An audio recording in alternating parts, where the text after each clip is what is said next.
आप देख रहे हैं डार्क फाइल्स। तो चलिए बढ़ते हैं आज की इस कहानी की ओर। इस बार बस या ट्रेन से गांव ना जाकर अपनी नई बाइक से जाना है। ये इरादा बनाते ही मैं बाइक लेकर निकल पड़ा अपने गांव की ओर। दरअसल मैं अपने गांव अपने घर वालों से दूर शहर में रहकर काम करता हूं और मैंने कुछ ही दिन पहले अपने एक दोस्त की सेकंड हैंड बाइक खरीदी है। हालांकि बाइक सेकंड हैंड जरूर थी मगर मेरे लिए नए से कम नहीं थी। मैंने अपने घर वालों को ये बात नहीं बताई है क्योंकि मैं उन्हें अचानक बाइक दिखाकर चौंकाना चाहता था। मैं बाइक लेकर जब अपने शहर वाले घर से निकला तब घड़ी में शाम के 4:30 बज रहे थे। हालांकि मैं दिन में ही निकलने वाला था मगर दिन में धूप का प्रकोप इतना ज्यादा था कि मेरी हिम्मत नहीं हुई और क्योंकि मेरा गांव शहर से ज्यादा दूर भी नहीं था तो मैंने शाम को निकलना ही बेहतर समझा। मगर अब शाम रात में तब्दील हो चुकी थी और रात के 8:30 बज रहे थे। इतना ज्यादा समय इसलिए लगा क्योंकि मैं कई सारे ढाबों में किसी न किसी बहाने से रुकते रुकते आया था। रास्ते पर ज्यादा लोग नहीं थे क्योंकि मैं जिस इलाके से गुजर रहा था वो एक गांव का इलाका था और अभी मुझे लगभग ऐसे ही 11 गांवों को पार करना पड़ेगा तब जाकर 12वां गांव मेरा गांव पड़ेगा। इसलिए मैं तेजी से बाइक भगाए जा रहा था ताकि जितना जल्दी हो सके मैं अपने घर पहुंच जाऊं क्योंकि मैंने सुना था कि गांव के रास्ते पर काफी चोरी डकैती शुरू हो गई है। मगर शायद उस रात बाइक से भी तेज मेरी घड़ी चल रही थी। जहां थोड़ी देर पहले तक रात के 8:30 बज रहे थे वहीं अब वक्त हो रहा था रात के 9:30 बजे का, जो कि गर्मी के मौसम में स्वाभाविक ही था। अब मैं एक गांव को पार करके एक नए रास्ते पर आ चुका था जहां से दूसरा गांव 5 किलोमीटर के दायरे में था। उस रास्ते पर इंसान तो दूर एक परिंदा तलक भी नजर नहीं आ रहा था। अभी मैं उस रास्ते पर आगे बढ़ ही रहा था कि तभी काफी रफ्तार से चल रही मेरी बाइक अचानक से डगमगाने लगी। मैंने बहुत ही मुश्किल से किसी तरह अपनी बाइक को और अपने आप को गिरने से बचाया और बाइक रोककर मैं जब बाइक से नीचे उतरा तो पाया कि मेरी बाइक का पीछे वाला टायर पंचर हो चुका है। टायर की पंचर हालत देखकर मैं काफी परेशानी में पड़ गया। मेरी परेशानी ये नहीं थी कि मैं घर कैसे पहुंचूंगा बल्कि ये थी कि कहीं चोर डकैतों से पाला ना पड़ जाए।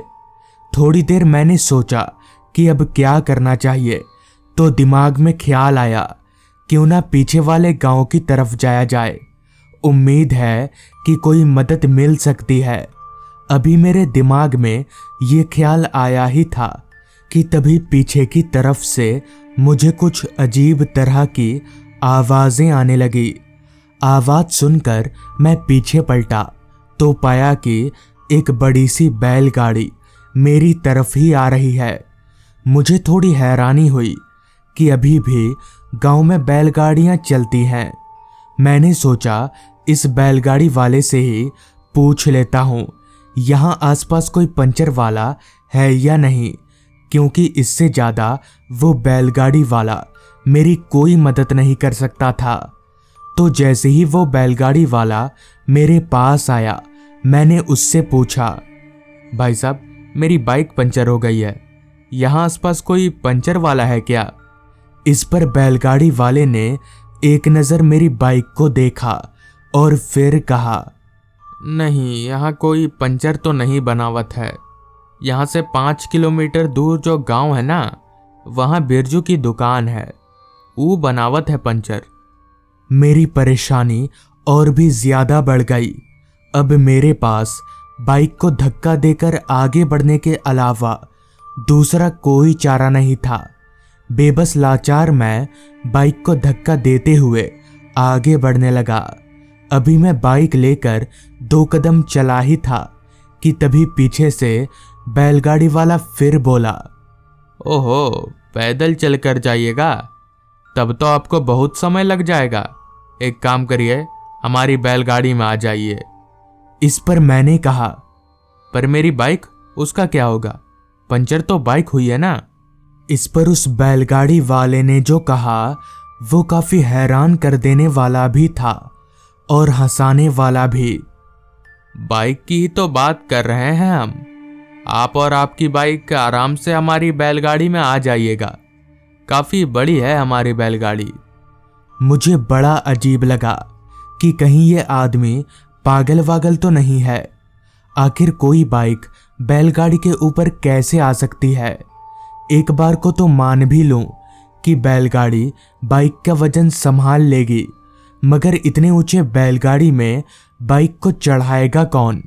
जिस पर मैंने उस आदमी से कहा, क्या भाई साहब, एक तो बाइक का टेंशन है, ऊपर से आप फालतू का मजाक कर रहे हैं। इस पर बैलगाड़ी वाले ने कुछ बोला नहीं, बस अपनी बैलगाड़ी को मेरे सामने लाकर खड़ा कर दिया और बैलगाड़ी से नीचे उतरकर मेरी बाइक को धक्का देते हुए बैलगाड़ी के करीब ले जाने लगा। मैंने भी सोचा कि जरा देखूं ये क्या करता है। बैलगाड़ी के पास बाइक को ले जाकर उस आदमी ने मुझे थोड़ा पीछे हटने के लिए कहा। जैसे ही मैं अपनी बाइक को छोड़कर पीछे हटा कि तभी उस बैलगाड़ी वाले ने अपने दोनों हाथों से अकेले ही मेरी बाइक को उठाकर बैलगाड़ी के ऊपर चढ़ा दिया। मेरी आंखें फटी की फटी रह गईं। मुझे तो मेरी आंखों पर यकीन ही नहीं हो रहा था। मैं बस वहां खड़े खड़े सुन्न सा होकर उस बैलगाड़ी वाले को ही देखे जा रहा था। तभी उस बैलगाड़ी वाले ने मुझसे कहा, आप नहीं आइएगा क्या बैलगाड़ी में? आवाज सुनते ही मेरा ध्यान टूटा। मैं दौड़कर बैलगाड़ी के पास गया और बैलगाड़ी में चढ़ने की कोशिश करने लगा, मगर वो अजीब सी बैलगाड़ी इतनी ऊंची थी कि मैं चढ़ ही नहीं पा रहा था। तो फिर इस आदमी ने मेरी बाइक को अकेले ही ऊपर कैसे चढ़ाया होगा? खैर, मैं जैसे तैसे बैलगाड़ी में चढ़कर बैठा। मेरे बैठते ही बैलगाड़ी वाला सामने की तरफ चढ़कर बैलगाड़ी चलाने लगा। इतने में ही उस बैलगाड़ी वाले ने मुझसे कहा, देख लिए साहब, बाइक बैलगाड़ी पर कैसे चढ़ती है। पर यह चीज आप मत करने जाना, ये इंसानों के बस की बात नहीं है। उस आदमी की ये बात मुझे समझ में नहीं आई, लिहाजा मैंने उस आदमी से पूछा, इंसानों के बस की बात नहीं है मतलब आप इंसान नहीं हैं? तो इस पर बैलगाड़ी वाला बोला, ऐसा ही कुछ समझ लीजिए। उस आदमी की बातों को सुनकर अब मुझे लगने लगा था कि जरूर ये आदमी दिमाग से हल्का है और जितना जल्दी मैं इसकी बैलगाड़ी से उतर जाऊं मेरे लिए उतना ही अच्छा रहेगा। तभी उस आदमी ने मुझसे कहा, नहीं साहब, मैं दिमाग से हल्का वल्का नहीं हूं, आप आराम से बैठिए, कुछ नहीं होगा आपको। इतना कहकर वो बैलगाड़ी वाला अपने बैलों को तेजी से हाँकने लगा। पर इधर मेरा दिमाग सुन्न पड़ा हुआ था कि आखिर इस बैलगाड़ी वाले को मेरे मन की बात कैसे पता चल गई। इससे पहले कि मैं इस बारे में और कुछ सोचता, मेरा ध्यान बैलगाड़ी के ऊपर गया जो अब रास्ते पर बहुत ही तेजी से चल रही थी। मुझे तो ऐसा लगने लगा था जैसे मैं बैलगाड़ी में ना बैठकर किसी कार में बैठा हुआ हूं, जिस पर मैंने उस आदमी को टोकते हुए कहा, आराम से चलाइए बैलगाड़ी, कोई जल्दी नहीं है मुझे। मेरी बात सुनकर बैलगाड़ी वाले ने पहले पहले तो कुछ नहीं कहा, पर अचानक से उसने अपना सिर पूरा पीछे घुमा लिया। उसका चेहरा बहुत ही ज्यादा डरावना था। उसके पूरे चेहरे पर कीड़े रेंग रहे थे। ऐसा लग रहा था जैसे वो अभी अभी कब्र से बाहर निकला हो। ये भयानक नज़ारा मैं ज्यादा देर तक देख नहीं सका और बैलगाड़ी में ही बेहोश हो गया, ना जाने कितनी देर बाद। मगर जब बेहोशी से मैं जागा तो मैं एक पंचर दुकान के बाहर पड़ा हुआ था। शायद पंचर वाला मेरे मुंह पर पानी के छींटे मार रहा था। मेरी बाइक भी वहीं पास ही में पड़ी हुई थी।